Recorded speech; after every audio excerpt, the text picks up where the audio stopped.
count is basically used for counts the number of rows in the specified column that contains non-belong values. That means if you would like to count the how many rows it is, then you have to use the count function, and it will be skip the non-blank rows. I mean, this is the non-blank rows, it will not be counted.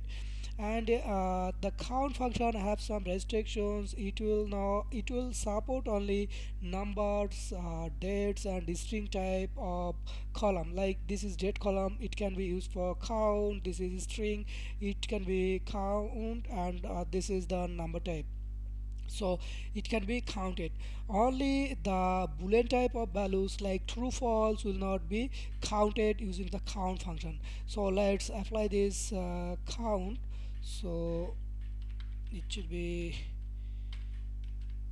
count, and then choose your column, which column you want to count. So I would like to count the symbol, so a symbol, and then close the bracket. And you can see the count function is now counted how many rows it is. So if you would like to count the boolean type, then you have to use count instead count function.